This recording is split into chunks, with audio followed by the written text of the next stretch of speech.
بسم الله الرحمن الرحيم. الرحمن علم القرآن خلق الإنسان علمه البيان. الشمس والقمر بحسبان والنجم والشجر يسجدان. والسماء رفعها ووضع الميزان ألا تطغوا في الميزان وأقيموا الوزن بالقسط ولا تخسروا الميزان. والأرض وضعها للأنام فيها فاكهة والنخل ذات الأكمام والحب ذو العصف والريحان. فبأي آلاء ربكما تكذبان؟ خلق الإنسان من صلصال كالفخار وخلق الجان من مارج من نار. فبأي آلاء ربكما تكذبان؟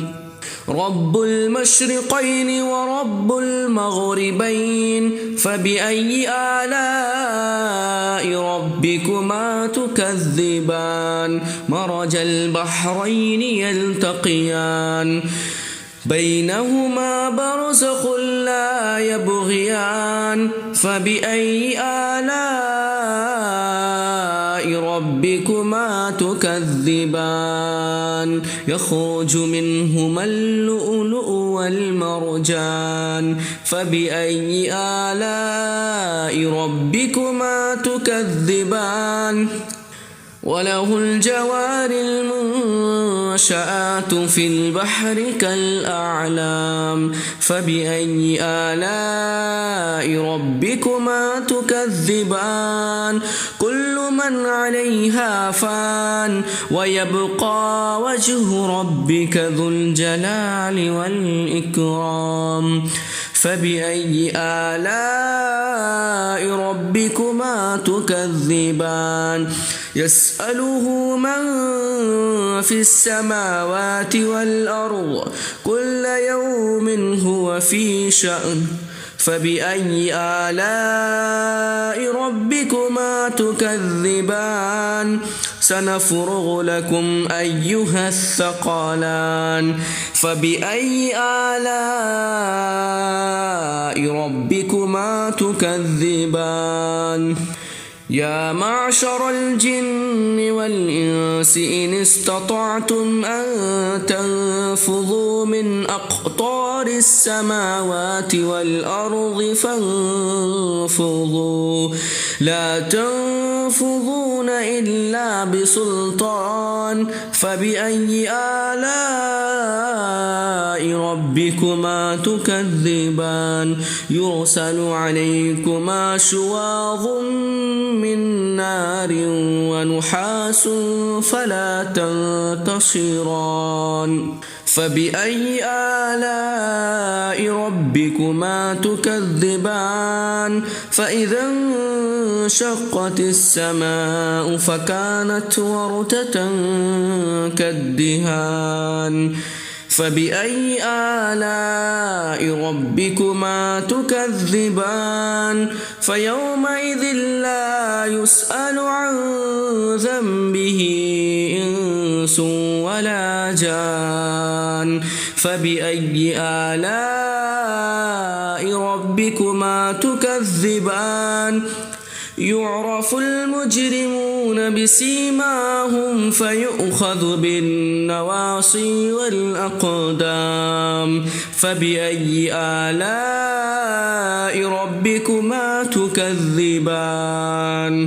هذه جهنم التي يكذب بها المجرمون يطوفون بينها وبين حميم آن. فبأي آلاء ربكما تكذبان؟ ولمن خاف مقام ربه جنتان فبأي آلاء ربكما تكذبان ذواتا أفنان فبأي آلاء ربكما تكذبان فيهما عينان تجريان فبأي آلاء ربكما تكذبان فيهما من كل فاكهة زوجان فبأي آلاء ربكما تكذبان متكئين على فرش بطائنها من استبرق وجنى الجنتين دان فبأي آلاء ربكما تكذبان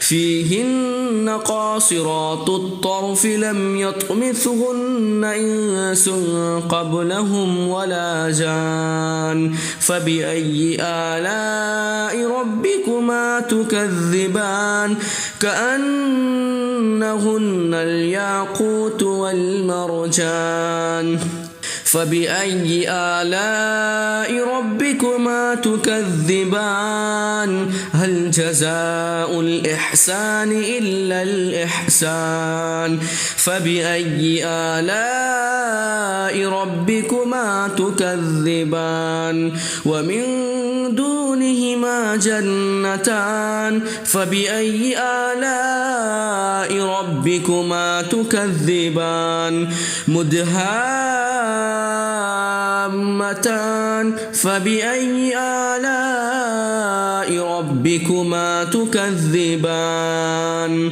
فيهما عينان نضاختان فبأي آلاء ربكما تكذبان فيهما فاكهة ونخل ورمان فبأي آلاء ربكما تكذبان فيهن خيرات حسان فبأي آلاء ربكما تكذبان حور مقصورات في الخيام فبأي آلاء ربكما تكذبان لم يطمثهن إنس قبلهم ولا جان فبأي آلاء ربكما تكذبان